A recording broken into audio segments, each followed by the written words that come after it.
La police de Los Angeles a-t-elle confirmé que Celeste Rivas Hernandez n'est pas morte? Leur dernière déclaration nous pousse à spéculer sur la responsabilité pénale possible de quelqu'un ici, après que son corps ait été retrouvé dans une voiture immatriculée au nom du chanteur David. Nous retrouvons Steve Fisher, l'enquêteur privé qui examine certains aspects de cette affaire sur le terrain à Los Angeles. Bienvenue dans Sidebar, présenté par Law and Crime. Je suis Jesse Weber. Nous poursuivons la couverture de l'enquête sur la mort de Celeste Rivas Hernandez, 14 ans, retrouvée dans une Tesla au nom du chanteur à Los Angeles en septembre dernier. Et il n'y a eu aucune arrestation. Personne, y compris David, n'a été désigné comme suspect ou personne d'intérêt. Que se passe-t-il en ce moment? Parce que le Los Angeles Police Department a confirmé à KTLA que son précédent communiqué de presse, je cite, « se suffit à lui-même ». Qu'est-ce que cela signifie? Eh bien, si vous revenez à ce précédent communiqué de presse, essentiellement, le message envoyé est qu'il n'y a actuellement aucun crime autre que la dissimulation d'un corps qui aurait pu avoir lieu. Aucune affaire n'est transmise au bureau du procureur de Los Angeles pour examen ou poursuite éventuelle.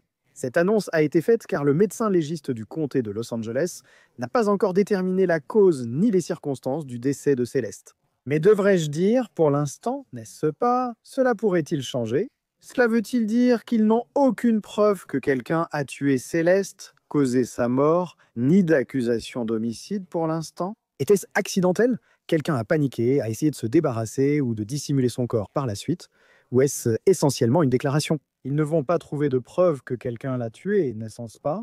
Je veux approfondir ce que cela signifie et ce qui pourrait se passer en coulisses. Avec quelqu'un qui est sur place à Los Angeles, quelqu'un qui enquête sur ce qui a pu arriver à Céleste. Je parle de Steve Fisher, détective privé spécialisé dans les disparitions, engagé par le propriétaire du logement où David séjournait à Los Angeles. Rappelez-vous, cette propriété se trouvait près de l'endroit où la Tesla a été retrouvée. Et comme vous vous en souvenez peut-être, le propriétaire veut en savoir plus sur le rôle que sa maison, sa propriété a pu jouer dans cette affaire, si jamais elle en a joué un. Vous vous souvenez peut-être aussi que nous avons déjà interviewé Steve ici sur Sidebar, quand il avait été question de ce qui aurait pu être découvert dans la maison que David a quittée et que les autorités ont fouillée. Steve l'a déjà dit dans un épisode précédent. Mais je vais dire ceci, il y a certaines choses, et je parle de preuves matérielles qui se trouvaient dans cette maison. C'est-à-dire, il aurait pu y avoir des plans plus élaborés pour se débarrasser d'elle, et c'est effrayant, sadique, et c'est pour ça qu'on essaye d'en apprendre plus à ce sujet. J'aimerais pouvoir en dire plus, mais pour des raisons évidentes. Je ne peux pas. Mais ça n'a pas à voir avec la façon dont elle est morte, mais peut-être avec la façon dont il prévoyait finalement de se débarrasser d'elle et comment. Peut-être que cette Tesla n'était qu'un point d'attente dans le temps et que les choses, tu sais, leur timing était simplement décalé pour accomplir ça. Mais il y a quelque chose. Il y a quelques trucs qui vont vraiment te retourner l'esprit. Et Steve nous rejoint maintenant. Steve, ça fait plaisir de te revoir. Je suis vraiment content de t'avoir ici. Je veux dire, tu es sur le terrain là-bas? Tu enquêtes là-dessus? Commençons ici. La grande nouvelle. Quand le Los Angeles Police Department confirme à KTLA que son précédent communiqué de presse se suffit à lui-même, qu'est-ce que ça signifie pour toi? Écoute, nous n'avons aucune preuve que Celeste Rivas Hernandez a été tuée, que des accusations d'homicide ne sont pas justifiées ici, que c'est notre conclusion finale, ou est-ce que ça veut dire qu'on n'a pas de preuves à ce stade? Donc, je pense que ce que ça veut dire, c'est qu'il compte toujours sur ce qui va revenir du bureau du médecin légiste, puisqu'il n'y a pas encore de conclusion, du moins publiquement. Maintenant, sont-ils en contact avec le médecin légiste? Absolument. Mais écoute, je ne pense pas que ce soit involontaire.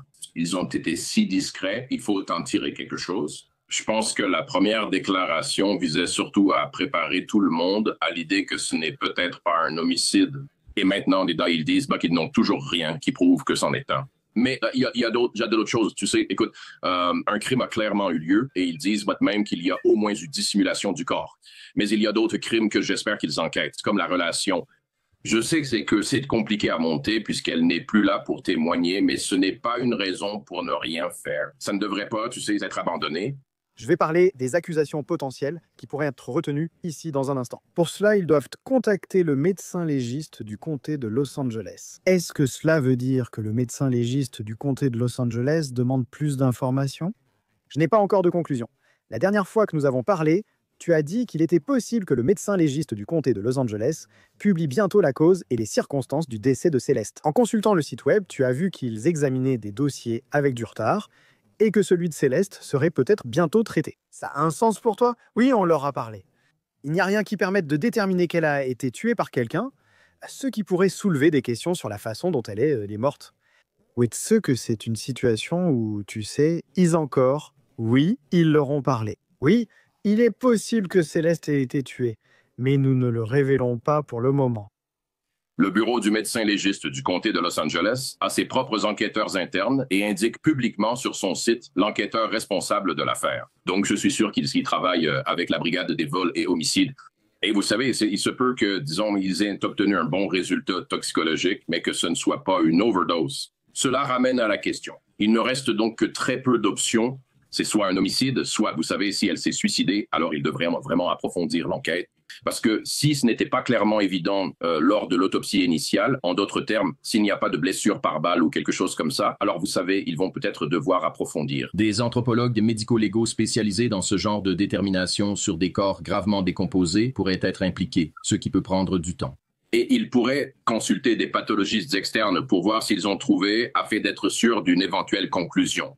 Comme tu l'as dit, j'ai suivi ces affaires et ils ont reçu les résultats de toxicologie. En réalité, parmi les 26 décès du 8 septembre, elle est la seule sans cause ni mode de décès connu.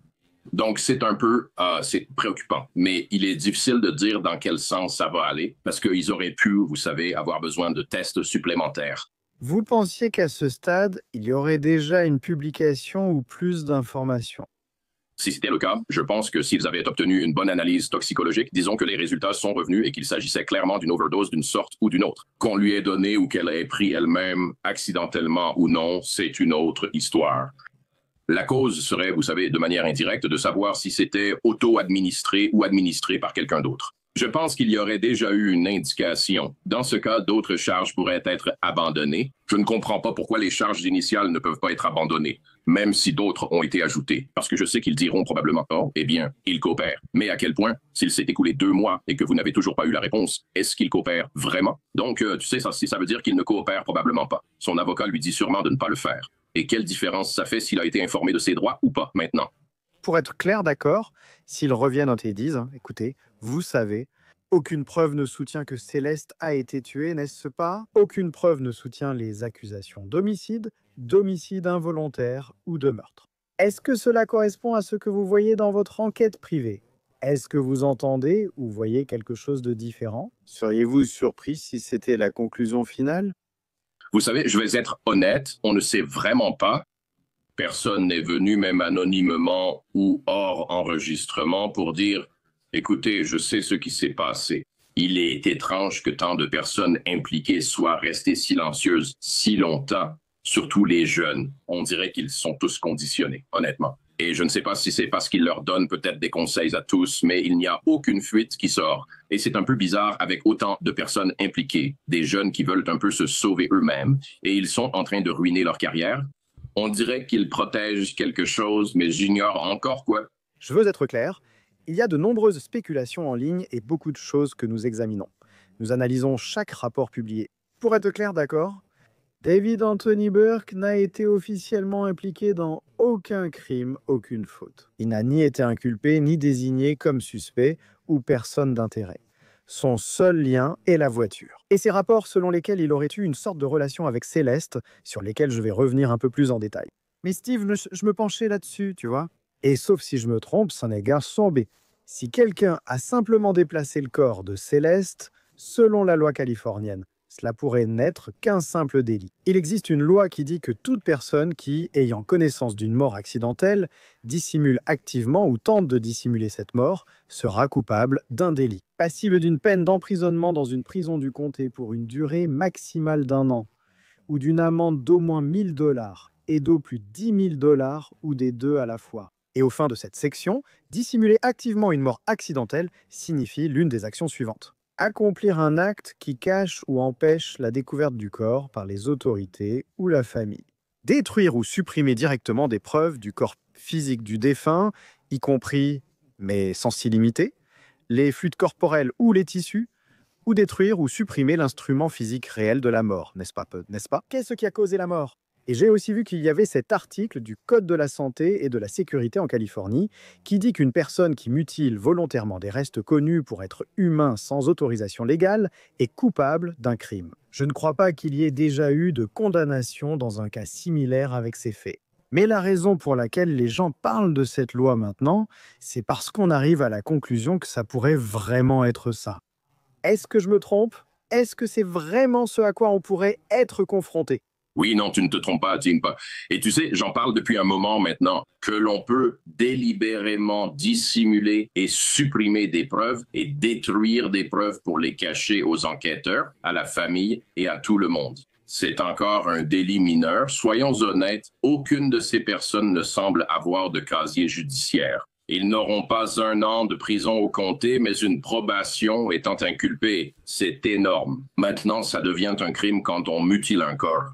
Nous avons entendu ces rapports sur sa mutilation depuis le début. Je n'y crois pas. Je pense qu'il s'agissait de désarticulation, c'est-à-dire un processus naturel où les tissus conjonctifs se dégradent et les os, vous savez, se séparent. Je n'ai aucune preuve de démembrement, donc je ne le pense pas. D'accord. Mais si c'est le cas, ce serait un crime, ce serait complètement différent. Mais tu peux réprimer le sentiment, tu peux la cacher dans un coffre aux yeux des enquêteurs et détruire des preuves.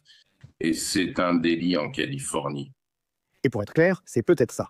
Les tests supplémentaires, c'est ça. Pour observer les signes de manipulation ou de mutilation du corps, je déteste en parler avec autant de désinvolture. Mais d'après... Légalement, ce sont les faits bruts et froids. Voilà à quoi ressemblent les enquêtes. Cependant, je vais vous dire, si on se demande, d'accord, alors comment est-elle morte? Et je sais qu'il y a eu une discussion. Eh bien, disons pour les besoins de la discussion, et ceci n'est que pure spéculation. Si vous parlez d'une implication de drogue, est-ce que le Los Angeles Police Department dit que ce n'est pas une mort liée à la drogue, ou que personne n'en serait responsable, parce qu'on pourrait penser que c'est possible? Nous l'avons déjà vu, une personne peut être inculpée pour overdose ou infraction liée à la drogue.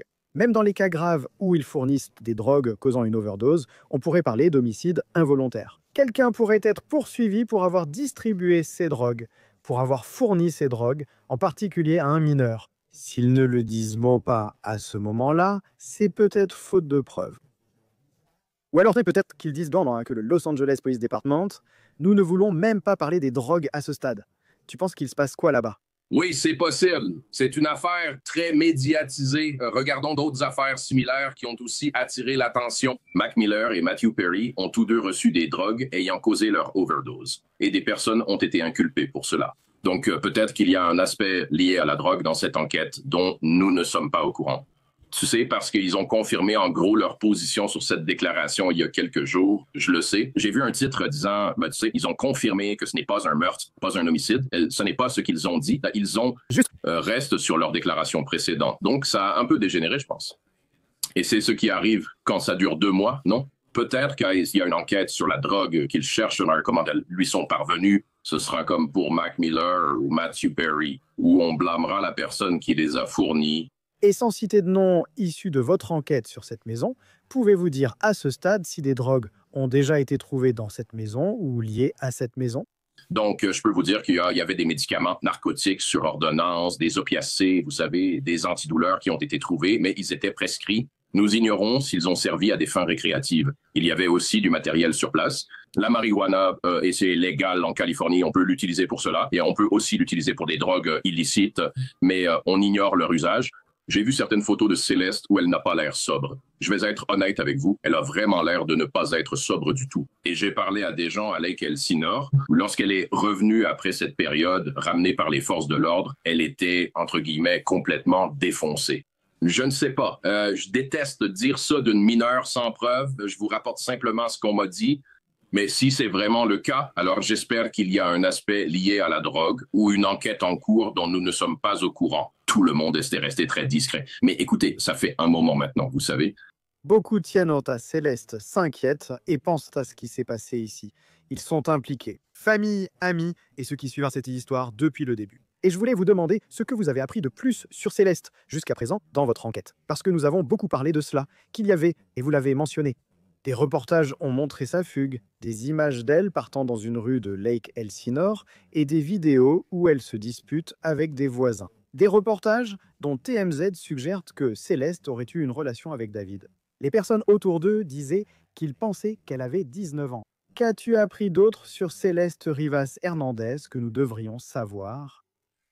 Eh bien, écoute, personnellement, je suis convaincu à 100% qu'il y avait une relation en cours. Je pense que tu sais, tu n'as pas besoin d'avoir un enregistrement d'un acte sexuel pour le prouver, mais ça montrait aussi qu'elle avait beaucoup de liberté à un très jeune âge. Il existe désormais des photos d'elle à 13 ans lors d'un concert à Las Vegas où il jouait. Bien sûr, il y a aussi les autres choses dont on a déjà parlé, comme sa présence à cette remise de diplôme au lycée et le fait qu'elle soit venue se disputer avec les voisins. Cela s'est produit alors qu'elle était portée disparue. Les forces de l'ordre auraient dû être averties. Lors de cette remise de diplôme, je ne crois pas qu'elle était la seule personne de sa famille présente. Plusieurs adultes de sa famille et des policiers scolaires étaient présents à cette remise de diplôme. Je ne comprends pas pourquoi personne n'a précisé qu'il s'agissait d'une personne disparue. Et ils auraient suivi la procédure habituelle pour s'assurer qu'elle allait bien et découvrir ce qui se passait. Rien de tout cela ne s'est passé. Elle semblait juste apparaître comme à une réunion de famille, puis repartir où elle logeait. Et c'est inquiétant, parce qu'elle n'était pas à l'école, et il n'y avait pas ces contrôles qui existent pour une raison. Avez-vous contacté la famille et les amis de Céleste? Ont-ils réagi? Que pouvez-vous nous dire? J'ai contacté 2 d'entre eux, mais je ne parle pas espagnol moi-même. Donc, je n'ai pas contacté directement la mère parce que j'ai entendu dire qu'elle ne parle que l'espagnol, mais j'ai bien contacté 2 autres personnes et je n'ai pas eu de réponse de leur part. Mais je ne vais pas insister auprès d'eux parce que mon champ d'action dans cette enquête est limité. Je n'enquête pas sur place avec le Los Angeles Police Department. Je suis là pour le propriétaire, pour comprendre ce qui s'est passé dans ou autour de la maison et pour les voitures présentes. Je n'insisterai pas plus. Mais non, j'ai essayé et je n'ai pas eu de réponse. S'ils regardent ceci, j'aimerais beaucoup leur parler. Ce n'est pas ça, je veux juste savoir, vous savez, ce qui s'est passé. D'ailleurs, pour revenir à ce que tu avais évoqué dès notre premier échange, il y avait ces images de vidéosurveillance. Et corrige-moi si je me trompe. Tu ne peux pas identifier, mais tu sembles savoir qui a déplacé cette Tesla, n'est-ce pas? Qui a conduit cette Tesla? On affirme qu'il n'y a eu aucune arrestation, personne d'intérêt ni suspect ici. Encore une fois, à ce stade, puisque cela fait un certain temps que toi et moi en avons parlé pour la première fois, est-ce que tu es surpris? Toujours aucune arrestation de cette personne? Oui, je le suis, car je peux comprendre. Peut-être il y a 1 mois ou 6 semaines.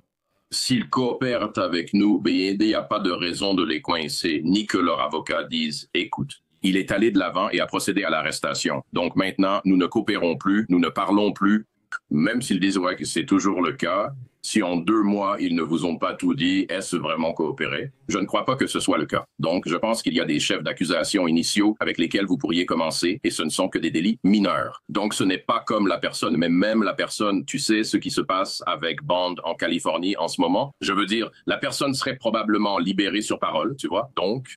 Et je ne dis pas que cela changerait l'analyse de l'enquête. Mais parfois, on a déjà vu dans certaines affaires que lorsqu'une personne est inculpée, elle fournit parfois plus d'informations aux forces de l'ordre. Cela peut parfois entraîner un nouveau mandat de perquisition pour obtenir plus d'informations. Donc lorsqu'une personne est inculpée, même pour une infraction mineure, cela peut finalement mener à autre chose. Mais au fait, avez-vous parlé au Los Angeles Police Department? Vous ont-ils donné une indication de ce qui se passe? Je leur ai parlé à plusieurs reprises pour leur donner des informations, mais ils ne m'ont rien communiqué en retour, ce qui ne m'a pas... Pas surpris de toute façon. C'était juste pour leur fournir des informations. Est-ce qu'ils s'inquiètent de votre enquête parallèle ou pas? Nous n'avons même pas eu cette conversation, mais si je devais deviner, je dirais qu'ils n'aiment certainement pas ça. Il n'y a jamais de situation où ils apprécient particulièrement quelqu'un. Je me base sur les informations et préfère les enquêtes rigoureuses. Je n'y crois pas autrement. La pression pousse vraiment les gens à avancer. C'est pour ça que je pense qu'une arrestation, par exemple, parce que si tu es une personne qui se fait arrêter pour avoir déplacé ce véhicule, pour avoir participé à la dissimulation d'un corps, et tu as l'impression que maintenant tu es le seul à avoir été arrêté, et tu as l'impression de prendre tout pour toi dans cette histoire. Si tu n'as fait qu'une partie, tu diras sûrement, OK, cette personne l'a faite aussi, tu vois. Je pense que c'est une façon d'obtenir des réponses. Je doute qu'ils apprécient mon implication, mais c'est ainsi. Et c'est comme ça que ça se passe en ce moment. Avant de vous laisser partir, Steve, un dernier point. Avez-vous parlé à quelqu'un dans le camp de David? Savez-vous où il est maintenant? Non, je le sais. Au début, il semblait qu'il était en Californie, là, parce que lorsqu'il a transféré cette propriété au Texas, le sceau du notaire était celui d'un notaire californien. Donc, il semblait que lorsqu'il a signé ces documents, il était revenu en Californie au moins pour un moment. Je n'ai aucune idée s'il est toujours ici ou où il se trouve.